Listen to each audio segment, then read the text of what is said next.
കഴുതയും കുറുക്കനും ഒറ്റ ചങ്ങാതിമാരായിരുന്നു. ഒരിക്കൽ അവർ കാട്ടിൽ കൂടി ഭക്ഷണം തേടി നടക്കുകയായിരുന്നു. അങ്ങനെ കുറച്ചു ദൂരം മുന്നോട്ട് നടന്നപ്പോൾ ഒരു സിംഹം മറഞ്ഞിരുന്ന് അവരെ ശ്രദ്ധിക്കുന്നത് കുറുക്കൻ കണ്ടു. ഇനി എങ്ങോട്ട് തിരിഞ്ഞാലും രക്ഷയില്ലെന്ന് മനസ്സിലാക്കിയ കുറുക്കന് പെട്ടെന്നൊരു ബുദ്ധി തോന്നി. അവൻ കഴുതയെ കുറച്ച് അകലെയായി നിർത്തി. എന്നിട്ട് സിംഹത്തിൻ്റെ അടുത്തേക്ക് ചെന്നു. തിരുമേനി, അങ്ങ് വല്ലാതെ വിശന്നിരിക്കുകയാണെന്ന് തോന്നുന്നു. ഭക്ഷണത്തിനായി ഞാൻ എൻ്റെ കൂട്ടുകാരൻ കഴുതയെ കരുവാക്കി തരാം. പക്ഷേ അങ്ങ് യാതൊരു കാരണവശാലും എന്നെ ഉപദ്രവിക്കില്ലെന്ന് വാക്ക് തരണം. കുറുക്കൻ സിംഹത്തിനോടായി പറഞ്ഞു. സിംഹം അത് സമ്മതിച്ചു. കുറുക്കൻ അനന്തരം കഴുതയുടെ അടുത്തെത്തി. എന്നിട്ട് ഒന്നും സംഭവിക്കാത്ത മട്ടിൽ വളരെ സൗഹൃദമായി അവർ യാത്ര തുടർന്നു. ഏറെ കഴിയുന്നതിനു മുമ്പ് തന്നെ കുറുക്കൻ കഴുതയെ ഒരു കുഴിയിൽ വീഴ്ത്തി. എന്നെ എങ്ങനെയെങ്കിലും ഒന്ന് രക്ഷിക്കാമോ? കഴുത കുറുക്കനോട് സഹായം അഭ്യർത്ഥിച്ചു.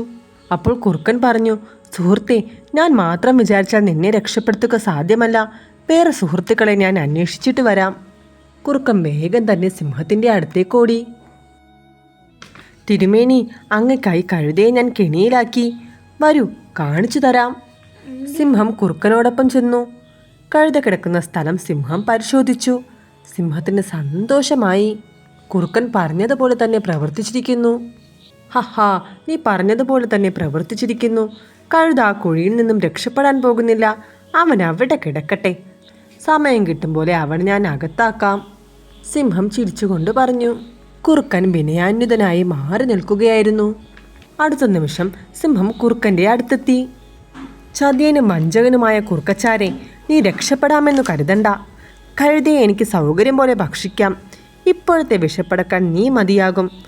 സിംഹം കുറുക്കൻ്റെ മേൽ ചാടി വീണ് അവൻ്റെ കഥ കഴിച്ചു. സ്നേഹിതനെ ചതിച്ച് സ്വന്തം രക്ഷ നേടാൻ ശ്രമിക്കുന്നവനെ വിധി ആദ്യം കീഴ്പ്പെടുത്തുന്നു.